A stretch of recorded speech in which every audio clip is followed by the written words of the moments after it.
Okay,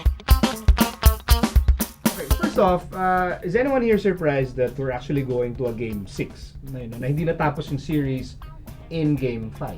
I am not. You're not? Because Yang Yao na lang, mag-isa siya lang, napaka-ma-pride na tao. Papayag ba naman yun? Naaapat na sunod siya. To the same team. I'm not surprised that it's going to 6. Pero after nung 3, before the series yun, if you ask me. Pero nung nag 3-1, and the way Rain or Shine lost the 3 consecutive games, niisip ko nun baka pagka nagka 10-0, 12-0 run ng San Mig early in the 4th quarter, tapos na boxing bigla eh. Pero nagulat tayo na finally, Rain or Shine has finally showed up there, finally playing on the big stage. And not to hate on Rain or Shine or anything, I love you guys, you know that. Pero mula last year, No, you don't. mula last year, ang galing nila elimination round. Okay. I'm talking about the Philippine Cup lang. Galing ng elimination round early in the playoffs and then they got swept by Talk and Text. Dito sa series na to, kung hindi pa na-shoot ni Paulie yung Game 1 buzzer beater na yun, tapos na dapat eh. So, yung pinakita nila ng Game 5, it makes this series a whole lot more interesting for me personally. Parang, eto na. They finally showed up, lalaban na, eto na, match na. Then again, what you said about Game 1 na kung di pinasok ni Paulie, medyo unfair kasi Games 3 and 4, they also both went down to the last 2 plays. So, those 3 games could have gone anywhere. Diba? Yeah, that's the thing naman about the close games eh.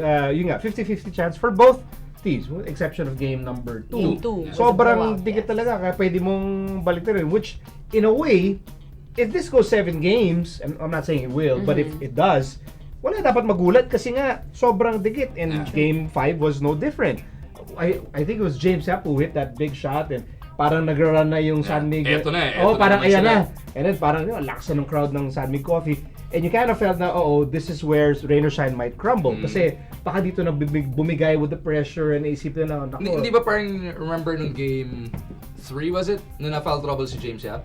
Foul trouble naman yan si Paulie. He was fresh down the stretch. When they went down to the wire, he hit that, yung fade away niya over Joe Devans. Joe did everything right in that play. Grabe na lang yung looper neto ni before the killer shot from Jeff Chan. Yung tira ni Paulie, parang dahil foul trouble siya, limited minutes bigla. Dahil yun ang nakasanayan nga nila.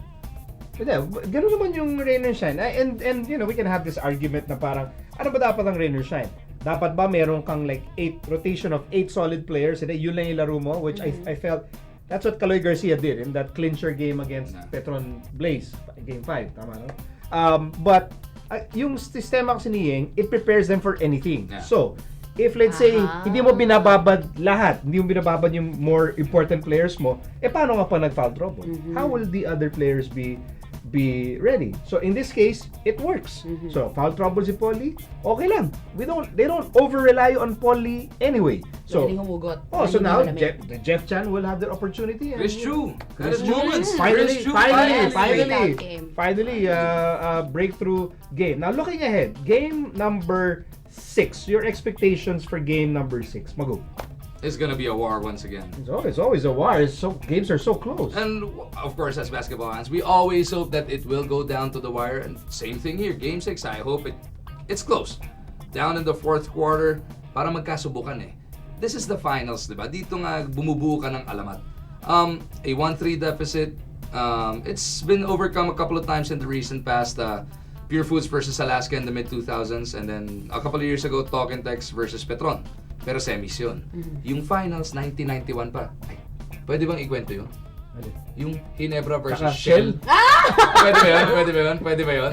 1991, sige. Baka masakit pa. Child pa ako nun. Sige, go, ilabas mo, Magu. Wala pa akong malay. Wala pang wounds that never heal. Pero ibang stage yung finals, and when you see athletes like this perform on this stage, talagang nakakamanghalang lalo tayong pinapabilib nilang lahat. And I hope it goes down to the wire once again like that, and I hope it's as explosive as Game 5. Your expectations for game number 6, Suzy? Agree. It's definitely gonna be a war. And yung sinabi nila na nung halftime daw in yesterday's game, may sinabi si Coach Yang na talagang parang nayanig silang lahat. Ano yung sinabi niya?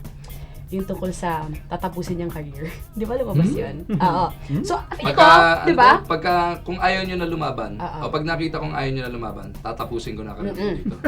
Medyo kinabahan naman. Nabasa ko lang din. Alam mo kung saan inabang. Sa documentary, abangan natin yun. Feeling ko fresh ba din yun in the players' minds. And like I said, it's such a wonderful matchup. Halos sobrang evenly matched up yung parehong teams, and you have two extremely cerebral coaches. Yung magugulat talaga akong mag-game 7. Hindi ka magugulat kung mag-game Not 7. at all.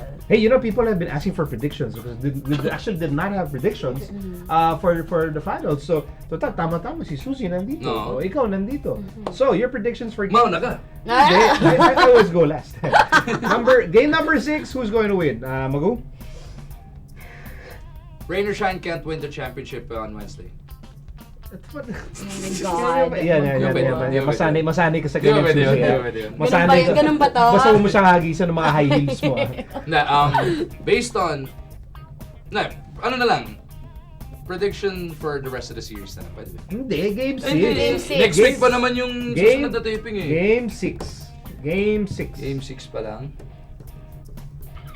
I'll go with Ross. Ross. Based on what they showed last night, I'll go with Ross. Yung momentum nun. Okay. Susie? Same eh. And siguro, it's also part na gustong-gusto ko talaga makita ng Game 7. Game 7, that's what I live for. I love Game 7s. And I would love to see these two teams na I love watching them go up against each other. And I would love a Game 7. Tsaka maganda ticket na ito palagi. Maganda palagi ticket na Ang ito. tanong, swerte ba yan o malas? Ay! Swerte ako! Ay, hindi ako nanood ng Games 2 and Pakipagbotohan 3 nga and dyan sa 4. discuss. Pagboto nga. Ako, I think, sige, I'll go in a different direction. I think Tapos. Sammy Coffey might finish it in Game 6. Again, because it's been so close. And this Sammy Coffey team, feeling ko ayaw na nila sayangin yung pinaghirapan nila eh. A part of me thinks, I have this gut feel na Sandvik cannot afford to drop Game 6. I don't know, kahit sila siguro, if you ask them, ayaw nila mag-Game 7. Gabi pa lang gusto nila na tapusin. Rain or Shine, Game 7, Yang Giao. And nung huli sila ng Game 7 magtapat, it was Rain or Shine beating them. Yeah. So my gut feel, although klaruhin ko lang, I want to see a Game 7 kasi sino ba may ayaw True. na makanood ng Game 7 if you're a neutral observer, but my gut feel is Sammy Coffey might finish it in game number 6. So good luck to Rain or Shine and Sammy Coffey Game 6. Let's see who wins.